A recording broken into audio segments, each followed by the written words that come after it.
உங்களுக்கு மட்டும் என்ன, வேற ஏதாவது பிளானட்ல இருந்து குதிச்சு ஓட்டு போட்டு போனாங்களா? தற்குறியாமா தற்குறி நல்லா வருது, வேணான்னு பாக்குறேன்.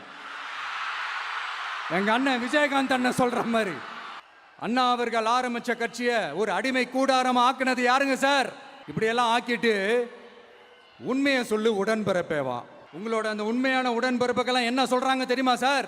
திமுக இப்படி ஆனதுக்கு காரணம், அந்த காரணத்தை வெளியிலலாம் போய் தேடாதீங்க, உங்க குடும்பத்துக்குள்ளேயே கேளுங்கங்கிறாங்க. உங்களுக்காக மாடா உழைச்சி தேஞ்சு போய் கிடக்கிறோம். திமுக இப்படி ஆனதுக்கு காரணம் உழைக்காம சொகுசா இருக்கிற உங்க குடும்பத்துக்குள்ளேயே போய் கேளுங்கங்கிறாங்க. ஒவ்வொரு திமுக தொண்டனும் அதை சொல்றாங்க. அதை புரிஞ்சிக்காம நம்மளையும் நம்ம மக்களையும் தப்பா பேசிக்கிட்டு, நீங்க மக்களை தப்பா பேசுனீங்கன்னா இந்த விஜய் வந்து கேள்வி கேட்பான், சும்மா இருக்க மாட்டான். இந்த விஜயும் தமிழ்நாட்டு மக்களும் வேறு வேறு இல்லை. இந்த விஜய் தான் தமிழ்நாட்டு மக்களோட ஒரு உண்மையான ஒரே பிரதிநிதி. இது இன்னைக்கும் சரி, நாளைக்கும் சரி, நாளன்னைக்கும் சரி, இதுதான் நிஜம்.